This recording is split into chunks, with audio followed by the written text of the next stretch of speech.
Welcome to শিরিনস kitchen. আজ আপনাদের আমের ইউনিক কাশ্মীরি আচার তৈরি করে দেখাবো।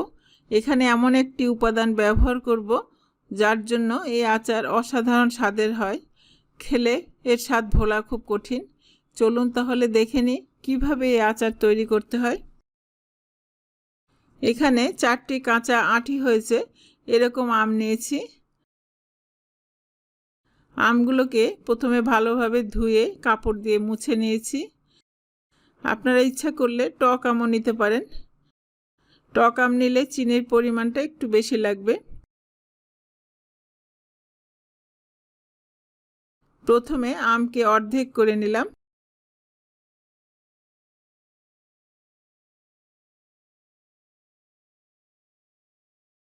এইভাবে আবার 4 ভাগ করে নিচ্ছি। এক ভাগকে আবার 4 ভাগে ভাগ করে নিলাম। এইভাবে সব আমগুলোকে টুকরো করে নিলাম। একটা আমকে আমি 16 ভাগে ভাগ করলাম। এখানে আম নিয়েছি 1.5 কেজি অর্থাৎ 1.5 কেজি। লবণ নিয়েছি হাফ কাপ। আপনাদের মনে হতে পারে এত লবণ কেন দিচ্ছি, কিন্তু এখানে লবণ মাখিয়ে রেখে একটা স্ট্রেনারে রেখে দিলে এক্সট্রা লবণ থাকবে না, আম সিদ্ধ হতে সাহায্য করবে এবং এক্সট্রা লবণ পানি বেরিয়ে আসবে। রোদ্রে না দিয়ে এই আচার তৈরি করব।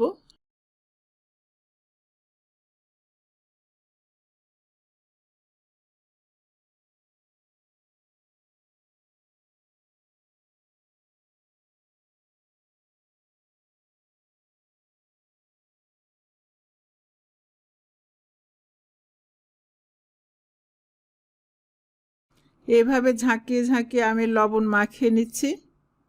হাফ কাপ লবণ দিয়ে দিলাম। এখানে আমের লবণ কিন্তু বেশি হবে না, ভয় পাবেন না।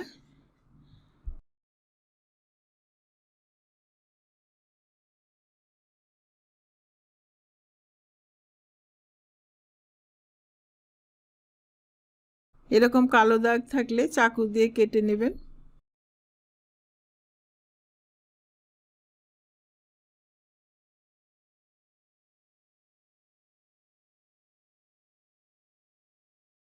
এবার স্ট্রেনারে 7-8 ঘন্টার জন্য আমি রেখে দিচ্ছি।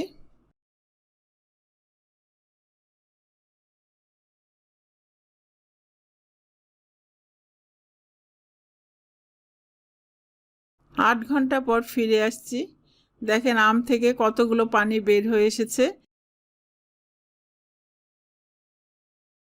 এবং আমগুলো ড্রাই হয়েছে এবং অনেকটাই লবণে সিদ্ধ হয়ে গেছে। আপনি একটু ফ্যানের বাতাসে অথবা রোদ্রে রেখে জাস্ট গায়ের পানি শুকিয়ে নিতে পারেন এবং ডিপ ফ্রিজে সংরক্ষণ করতে পারেন। পরে আপনি যে কোনো সময় এই আচার তৈরি করতে পারেন। যদি সংরক্ষণ না করেন তাহলে সরাসরি আচার তৈরি করা যাবে। এখন আমগুলোকে ঢেলে নিচ্ছি। প্রথমে আমি মশলা মাখিয়ে নেব কিছু।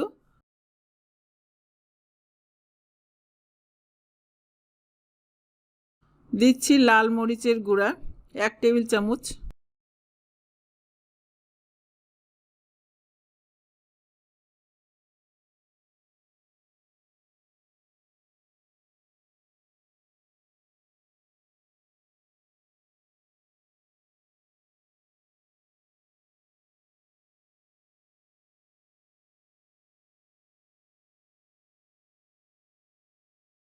কাঁচা ধনে গুঁড়া 2 টেবিল চামচ দিচ্ছি।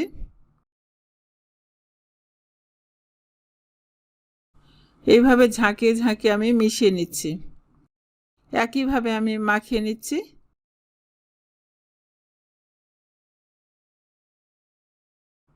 আরও মশলা লাগবে যেটা আমি ভেজে নিব। 1 টেবিল চামচ মৌরি নিচ্ছি,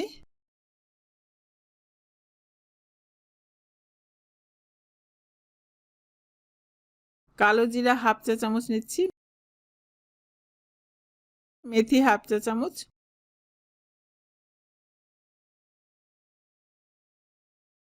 হালকা ঘ্রাণ আসা পর্যন্ত এটা ভেজে নিচ্ছি, গুঁড়া করে নিচ্ছি। এবার চুলায় ফ্রাই প্যান চাপিয়ে 3/4 কাপ সরিষার তেল দিচ্ছি। রসুন বাটা দিচ্ছি 2 টেবিল চামচ,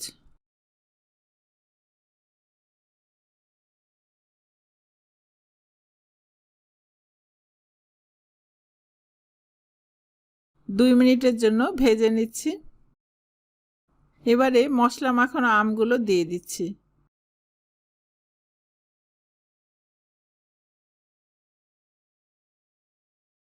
চুলার জাল লোতে রাখছি। 7-8 মিনিট নাড়ার পর দিচ্ছি হোয়াইট ভিনেগার 1/4 কাপ।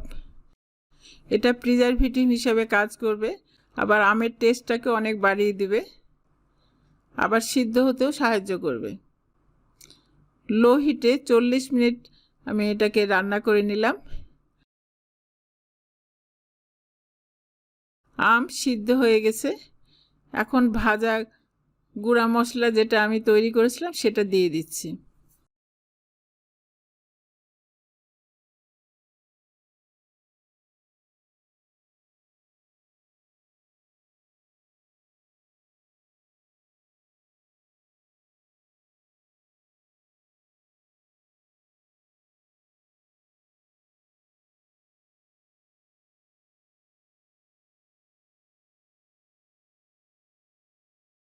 আম কত সুন্দরভাবে সিদ্ধ হয়ে গেছে, আমি চেপে দেখাচ্ছি।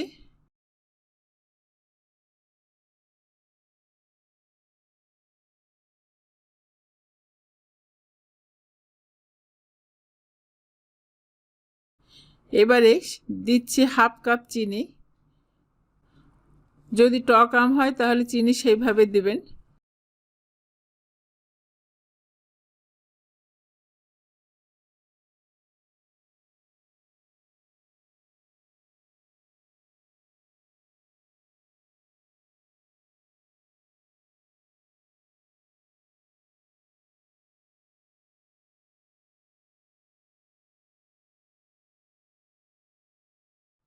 এখন দিচ্ছি আমি যে উপাদানটা ব্যবহার করব বলেছিলাম সেটা, রুহ আফজা 1/2 কাপ। এটা দিলে এই আচারের স্বাদ অসাধারণ হয় এবং খুবই মজার টেস্ট হয়। শেষে দিচ্ছি 1 চা চামচ টালা জিরার গুঁড়া।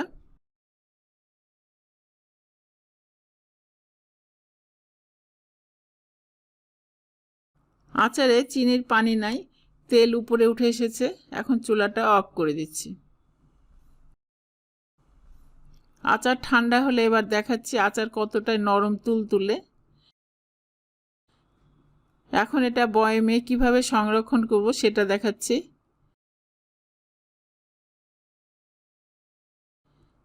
এভাবে তেল দিয়ে রাখলে এই আচার 2 বছর পর্যন্ত বাইরে রাখতে পারবেন। কন্টেনারে নর্মাল ফ্রিজে বহুদিন রাখতে পারবেন। এই আচার এতটাই মজার যে না খেলে মিস করবেন। আপনাদের কোনো প্রশ্ন থাকলে কমেন্টে লিখবেন। আপনারা ভালো থাকেন আর আমার জন্য দোয়া করবেন। আল্লাহ হাফেজ।